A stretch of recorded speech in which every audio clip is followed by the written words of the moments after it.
Hi అండి, అందరికీ welcome to my channel. కొత్తగా నేర్చుకునే వాళ్ళ కోసం బ్లౌజ్లో బ్యాక్ సైడ్ లెంత్ ఎలా తీసుకోవాలి, బ్యాక్ పార్ట్లో మనం ఏమేమి తీసుకుని బ్యాక్ పార్ట్ కటింగ్ చేయగలం అన్నది చూపిస్తానండి. ముందుగా అయితే బ్యాక్ పార్ట్లో తీసుకుని మనం భుజం కుట్టు దగ్గర నుంచి కిందన నడుము వరకు ఎంత ఉందో చూసుకోవాలండి. చూడండి, నేను చూపించిన విధంగా మీరు కూడా లెంత్ తీసుకుంటే కరెక్ట్గా వస్తుందండి. ఇప్పుడైతే చూడండి, నాకు కరెక్ట్గా 12 ఇంచులు వచ్చింది కదా. ఈ 12 ఇంచులకి ఒక 1 ఇంచు కలుపుకోవాలండి ఖర్చులు.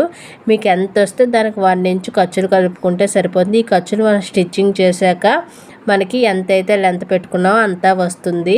ఇప్పుడైతే చెస్ట్ లూజ్ ఎలా తీసుకోవాలో చూపిస్తున్నానండి. చూసారు కదా, ఈ విధంగా నేను చూపించిన విధంగా మీరు కూడా ఇలాగా బ్యాక్ పార్ట్ తీసుకుని బ్యాక్ సైడ్ తీసుకోవాలండి. బ్యాక్ సైడ్ తీసుకుని ఈ సంఖ దగ్గర నుంచి ఈ సంఖ దగ్గర వరకు తీసుకోవాలండి లెంత్. అయితే నేను చూపించిన విధంగా మీరు కూడా లెంత్ తీసుకుంటే చెస్ట్ లూజ్ తీసుకుంటే సరిపోతుందండి. చూడండి, ఇక్కడ చెస్ట్ లూజు మనం కరెక్ట్గా తీసుకోవాలి. ఒక హాఫ్ ఇంచ్ ఎక్కువైనా పర్వాలేదండి, స్టిచ్చింగ్లో అడ్జస్ట్మెంట్ చేయొచ్చు. చూసారు కదా, కొత్తగా నేర్చుకున్న వాళ్ళు పర్ఫెక్ట్గా అయితే తీయలేరు. నాకైతే 17 ఇంచులు వచ్చింది, అంటే 17, 34 ఇంచులండి. ఇక్కడ చూడండి, నెక్ 4 ఇంచులు వచ్చింది. ఈ 4 ఇంచులకి హాఫ్ ఇంచ్ కలుపుకోవాలి ఖర్చు. అది కూడా నేను కటింగ్ వీడియోలో చెప్తానండి.